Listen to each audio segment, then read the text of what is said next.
ಇವತ್ತು ಮಂಗಳೂರು ಏರ್ಪೋರ್ಟ್ಗೆ ಪ್ರಜ್ವಲ್ ರೇವಣ್ಣ ಬರುವಂತಹ ಸಾಧ್ಯತೆ ಇದೆ ಅಂತ ಹೇಳಲಾಗ್ತಾ ಇದೆ. ಈಗಾಗಲೇ ಒಂದು ಫ್ಲೈಟ್ ಬಂದ್ ಆಗಿದೆ, ಇನ್ನೂ 4 ಫ್ಲೈಟ್ ಬರಲಿಕ್ಕಿದೆ. ಈಗಾಗಲೇ 6:24ಕ್ಕೆ ಅಬುದಾಬಿ ವಿಮಾನದಲ್ಲಿ ಅವರು ಬಂದಿಲ್ಲ, ಒಂದು ಫ್ಲೈಟ್ ಲ್ಯಾಂಡ್ ಆಗಿದೆ ಆಲ್ರೆಡಿ. ಇನ್ನು ದುಬೈನಿಂದ 7:55ಕ್ಕೆ 2ನೇ ವಿಮಾನ ಬರುತ್ತೆ, ಸಂಜೆ 4:35ಕ್ಕೆ 3ನೇ ವಿಮಾನ, ಹಾಗೆಯೇ 6:15ಕ್ಕೆ ದುಬೈನಿಂದ ಇನ್ನೊಂದು ವಿಮಾನ ಆಗಮನವಾಗುತ್ತೆ. ಸೊ ಕುವೈತ್ನಿಂದ ಸಂಜೆ 6:40ಕ್ಕೆ ಮತ್ತೊಂದು ವಿಮಾನ ಬರಬೇಕು. ಸದ್ಯಕ್ಕೆ ಈಗ ಲುಕೌಟ್ ನೋಟಿಸ್ ಜಾರಿಯಾಗಿದೆ. ಏರ್ಪೋರ್ಟ್ ಇಮಿಗ್ರೇಷನ್ ಬಳಿಯೇ ಅವ್ರನ್ನ ಬಂಧನ ಮಾಡ್ತಕ್ಕಂಥ ಸಾಧ್ಯತೆ ಇದೆ. ಯಾಕೆಂದರೆ ಲುಕೌಟ್ ನೋಟಿಸ್ ಜಾರಿಯಾಗಿರೋದ್ರಿಂದ ಇಮಿಡಿಯೇಟಾಗಿ ಏರ್ಪೋರ್ಟ್ ಅಧಿಕಾರಿಗಳು ಮಾಹಿತಿಯನ್ನು ಪೊಲೀಸರಿಗೆ ಕೊಡ್ತಾರೆ. ಪೊಲೀಸರು ಅಥವಾ SIT ಅಲ್ಲಿಗೆ ಬಂದು ಅವರನ್ನು ಬಂಧಿಸುವಂತಹ ಸಾಧ್ಯತೆ ಕೂಡ ಕಂಡು ಬರ್ತಾ ಇದೆ. ಅಲ್ಲಿಗೆ ಇವರು ಯಾಕೆ ಮಂಗಳೂರು ಏರ್ಪೋರ್ಟನ್ನು ಆಯ್ಕೆ ಮಾಡಿಕೊಂಡ್ರು ಅಂತಕ್ಕಂಥದ್ದು ಗೊತ್ತಿಲ್ಲ. ಬೆಂಗಳೂರಿಗೆ ನೇರವಾಗಿ ಬರಬಹುದಾಗಿತ್ತು, ಬಟ್ ಮಂಗಳೂರಿಗೆ ಬರ್ತಾರೆ ಅಂತಕ್ಕಂಥ ಮಾಹಿತಿ ಇದೆ. ಎಲ್ಲಿಗೇ ಬಂದರೂ ಕೂಡ ಅದು ಇಮಿಗ್ರೇಷನ್ ಸೆಂಟರ್ನಲ್ಲಿ ಅದು ಗೊತ್ತಾಗುತ್ತೆ ಇಮಿಡಿಯೇಟಾಗಿ, ಪಾಸ್ಪೋರ್ಟ್ ಎಂಟ್ರಿ ಆಗ್ತಾ ಇದ್ದ ಹಾಗೆಯೇ. ಸೊ ಅಲ್ಲಿ ಅವ್ರನ್ನ ಬಂಧಿಸ್ತಾರೆ ಅಂತಕ್ಕಂಥ ಮಾಹಿತಿ ಇದೆ. ಎಲ್ಲ ಲೀಗಲ್ ಸೈಡ್ ಏನು ನಡೀತಾ ಇದೆ, ಅವರು ಸರೆಂಡರ್ ಆಗುವಂಥ ಕೆಲಸ ಆಗುತ್ತೆ. ಕುಮಾರಸ್ವಾಮಿ ಅವ್ರ ಜೊತೆ ಮಾತುಕತೆ ಏನಿಲ್ಲ, ವಿಚಾರಣೆ ಮಾತಾಡಿಸ್ಕೋಬೇಕಂತ ಬಂದಿದ್ವಿ. ಎಲ್ಲ ಲೀಗಲ್ ಸೈಡ್ ಏನು ನಡೀತಾ ಇದೆ, ಅವರು ಸರೆಂಡರ್ ಆಗುವಂಥ ಕೆಲಸ ಆಗುತ್ತೆ. ಕುಮಾರಸ್ವಾಮಿ ಅವ್ರ ಜೊತೆ ಮಾತುಕತೆ ಏನಿಲ್ಲ, ವಿಚಾರಣೆ ಮಾತಾಡಿಸ್ಕೋಬೇಕಂತ ಬಂದಿದ್ವಿ. ಎಲ್ಲ ಲೀಗಲ್ ಸೈಡ್ ಏನು. ಈ ಬಗ್ಗೆ ಮತ್ತಷ್ಟು ಮಾಹಿತಿ ನಮ್ಮ ಮಂಗಳೂರು ಪ್ರತಿನಿಧಿ ಸುಕ್ಪಾಲ್ ಅವರಿಂದ ಪಡ್ಕೊಳ್ಳೋಣ. ಸುಕ್ಪಾಲ್, ಮೊದಲನೇದಾಗಿ ಪ್ರಜ್ವಲ್ ರೇವಣ್ಣ ಮಂಗಳೂರು ಏರ್ಪೋರ್ಟನ್ನು ಆಯ್ಕೆ ಮಾಡಿಕೊಂಡಿದ್ದು ಯಾಕೆ ಅಂತ ನಂಗೆ ಗೊತ್ತಾಗಲಿಲ್ಲ. ಏನಾದರೂ ಬರುವಂತಹ ಸಾಧ್ಯತೆ ಇದೆಯಾ, ಅದ್ರ ಬಗ್ಗೆ ಏನಾದರೂ ಸುಳಿವು ಸಿಕ್ಕಿದೆಯಾ ಅಂತ? ಅರವಿಂದ್, ಈಗ ಮಂಗಳೂರಿಗೆ ಅಂದರೆ ಇಂಟರ್ನ್ಯಾಷನಲ್ ಏರ್ಪೋರ್ಟನ್ನು ಆಯ್ಕೆ ಮಾಡಿರುವಂಥದ್ದು. ಒಂದು ಬೆಂಗಳೂರು, ಮಂಗಳೂರು, ಕೊಚ್ಚಿ ಮತ್ತು ಗೋವಾ, ಈ 4 ಕಡೆಗಳಿಗೆ ಬರುವಂಥ ಸಾಧ್ಯತೆಗಳಿದೆ. ಹಾಗಾಗಿ ಮಂಗಳೂರು ಏರ್ಪೋರ್ಟಿಗೆ ಇವತ್ತು ಸಂಜೆವರೆಗೆ ಅಬುದಾಬಿ, ಕುವೈತ್ ಮತ್ತು ದುಬೈಯಿಂದ ಸುಮಾರು 5 ವಿಮಾನಗಳು ಬರುತ್ತೆ. ಹಾಗಾಗಿ ಮಂಗಳೂರು ವಿಮಾನ ನಿಲ್ದಾಣದಲ್ಲಿ ನಾವಿರುವಂಥದ್ದು. ಇವತ್ತು ಸಂಜೆವರೆಗೆ 5 ವಿಮಾನಗಳು ಬರುವಂಥ ಹಿನ್ನೆಲೆಯಲ್ಲಿ ಈ ಯಾವುದರಲ್ಲಾದರೂ ಬರುವಂಥ ಸಾಧ್ಯತೆಗಳಿರುವಂಥದ್ದು. ಹಾಗಾಗಿ ಒಂದು ಈಗಾಗಲೇ ಅಬುದಾಬಿಯಿಂದ 6:24ಕ್ಕೆ ಒಂದು ವಿಮಾನ ಬಂದಿದೆ. ಆ ವಿಮಾನದಲ್ಲಿ ಪ್ರಜ್ವಲ್ ರೇವಣ್ಣ ಇಲ್ಲ. ಅದರ ಬಳಿಕ ಈಗ 7:55ಕ್ಕೆ ಇನ್ನೊಂದು ದುಬೈನಿಂದ ವಿಮಾನ ಬರುತ್ತೆ.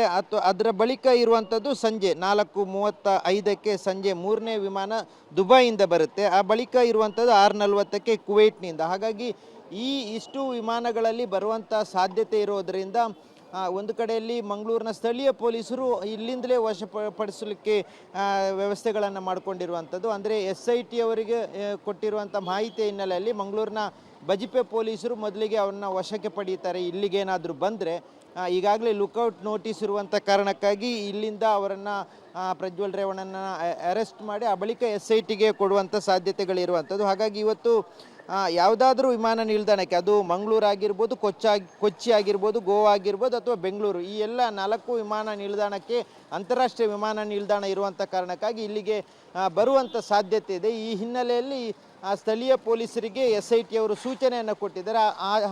ಆ ಕಾರಣಕ್ಕಾಗಿ ಇವತ್ತು ಮಂಗಳೂರು ವಿಮಾನ ನಿಲ್ದಾಣದಲ್ಲೂ ಸಂಜೆಯವರೆಗೆ ಬರ್ಬೋದು ಅನ್ನುವಂಥ ಒಂದು ನಿರೀಕ್ಷೆ ಇರುವಂಥ ಕಾರಣಕ್ಕಾಗಿ ಈಗಾಗಲೇ ಯಾವ ಕಡೆಯಲ್ಲಿ ಪ್ರಜ್ವಲ್ ರೇವಣ್ಣ ಇದ್ದಾರೆ ಅನ್ನುವಂಥದ್ದು ಒಂದು ಪ್ರಶ್ನೆ. ಆದರೆ ಇನ್ನು ಯಾವ ಭಾರತದಾಗ ಯಾವ ಏರ್ಪೋರ್ಟಿಗೆ ಬಂದು ಇಳಿತಾರೆ ಅನ್ನುವಂಥದ್ದಿದೆ. ಹಾಗಾಗಿ ಮಂಗಳೂರು ವಿಮಾನ ನಿಲ್ದಾಣದಲ್ಲೂ ಬರುವಂಥ ಸಾಧ್ಯತೆ ಇರೋದರಿಂದ ಸ್ಥಳೀಯ ಪೊಲೀಸರು SIT ಅವರ ಸೂಚನೆ ಮೇರೆಗೆ ಬಂಧನ ಮಾಡುವಂಥ ಸಾಧ್ಯತೆ ಇರುವಂಥದ್ದು. Arvind, okay Sukhpal, thank you ತಮ್ಮ ಎಲ್ಲ ಮಾಹಿತಿಗಾಗಿ. ಸೊ ಒಂದು ನಿರೀಕ್ಷೆ ಅಷ್ಟೇ, ಇಂಟರ್ನ್ಯಾಷನಲ್ ಏರ್ಪೋರ್ಟ್ ಇರೋದ್ರಿಂದ ವಿದೇಶದಿಂದ ಬರ್ತಕ್ಕಂಥ ವಿಮಾನಗಳು ಒಂದು ಬೆಂಗಳೂರಿಗೆ ಬರಬೇಕು ಕರ್ನಾಟಕದಲ್ಲಿ, ಅಥವಾ ಮಂಗಳೂರಿಗೆ ಬರಬೇಕು.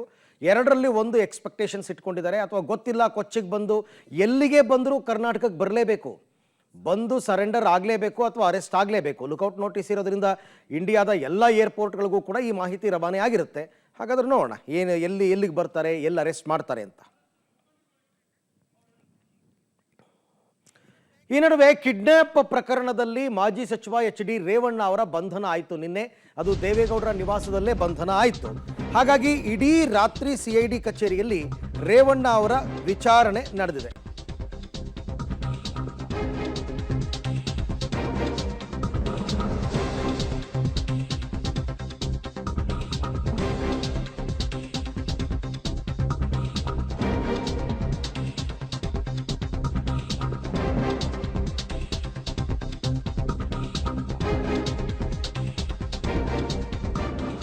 ಕಿಡ್ನ್ಯಾಪ್ ಕೇಸ್ನಲ್ಲಿ ರೇವಣ್ಣ ಅವರ ಬಂಧನವಾದ ಬಳಿಕ ಇಡೀ ರಾತ್ರಿ ಸಿಐಡಿ ಕಚೇರಿಯಲ್ಲಿ ರೇವಣ್ಣ ಅವರ ವಿಚಾರಣೆಯಾಗಿದೆ.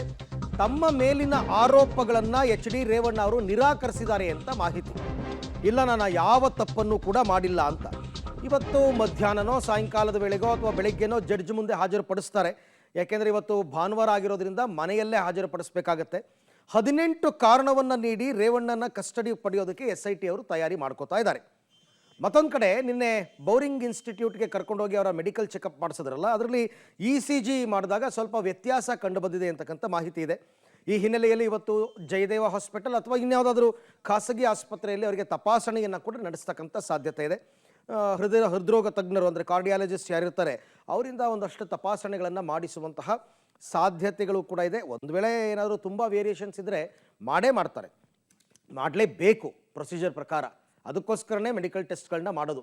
ಹಾಗಾಗಿ ಮೆಡಿಕಲ್ ಟೆಸ್ಟಲ್ಲಿ BP, ಶುಗರ್ ಲೆವೆಲ್ಲು ಎಷ್ಟಿದೆ, ಏನು ಎತ್ತ ನೋಡಿರ್ತಾರೆ. ಸ್ವಲ್ಪ ವೇರಿಯೇಷನ್ಸ್ ಕಂಡು ಬಂದರೂ ಕೂಡ ಅದಕ್ಕೆ ಬೇಕಾದ ಟ್ರೀಟ್ಮೆಂಟನ್ನು ಕೊಡಿಸ್ತಾರೆ.